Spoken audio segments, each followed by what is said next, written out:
এখনো বেওয়ারিশ পড়ে রয়েছে ছাত্র জনতার গণঅভ্যুত্থানে স্বৈরাচার শেখ হাসিনা সরকারের গুলিতে নিহত ৬ জনের মরদেহ।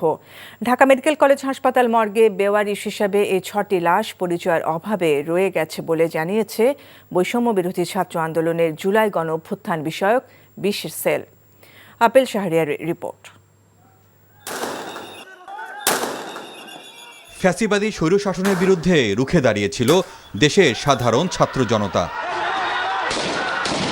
2024-এর সেই জুলাই অভ্যুত্থানে আওয়ামী লীগ সরকারের নির্দয় নির্বিচার গুলিতে প্রাণ যায় অসংখ্য মানুষের। শিশু, ছাত্র, বৃদ্ধ নির্মমভাবে নিহত হয়ে পড়ে থাকে বিভিন্ন স্থানে। অনেকের লাশ শনাক্ত করা গেলেও পরিচয় মেলেনি অনেকের।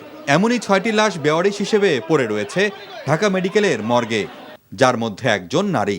বিশেষ সেল টিম ঢাকা মেডিকেল কলেজের ফরেন্সিক মর্গে গিয়ে সরেজমিনে লাশগুলো পরিদর্শন করে। একজনের নাম পাওয়া গেছে এনামুল, বয়স 25, আঘাতজনিত কারণে মৃত্যু। আর একজনের যে এনামুল, তার মৃত্যুর কারণ হিসেবে লেখা হয়েছে ডিজিজড, উপর থেকে নিচে পড়ে মৃত্যু। আর মৃতদেহগুলোর ডিএনএ সংগ্রহ করা হয়েছে বলে তারা জানিয়েছে। শাহবাগ থানার পক্ষ থেকে বলা হয়েছে লাশগুলো বৈষম্য বিরোধী আন্দোলনের, অর্থাৎ আমরা ধরে নিচ্ছি লাশগুলো গণ অভ্যুত্থানের।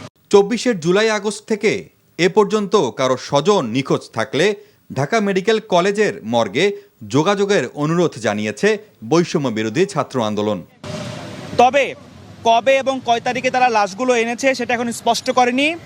আমরা গণ অভ্যুত্থান সেলের পক্ষ থেকে জানাচ্ছি, উল্লেখিত বয়সের কেউ যদি মিসিং থাকেন তবে তারা এবং তার পরিবারের সদস্যরা জুলাই গণ অভ্যুত্থান বিষয়ক সেলে যোগাযোগ করার জন্য আমরা এই লাশগুলো তার পরিবারের কাছে ফিরিয়ে দেওয়ার জন্য সর্বাত্মক চেষ্টা করব। আমাদের সেলের এই লাশ বিষয়ক যোগাযোগের নাম্বার 01621324187 324187। লাশগুলোর ময়না তদন্ত শেষে হিমাগারে রাখা হয়েছে। লাশ হস্তান্তরে সরকারের সহযোগিতা চেয়েছে জুলাই অভ্যুত্থান বিষয়ক বিশেষ সেল। Apel Shahriar, NTV news, Dhaka.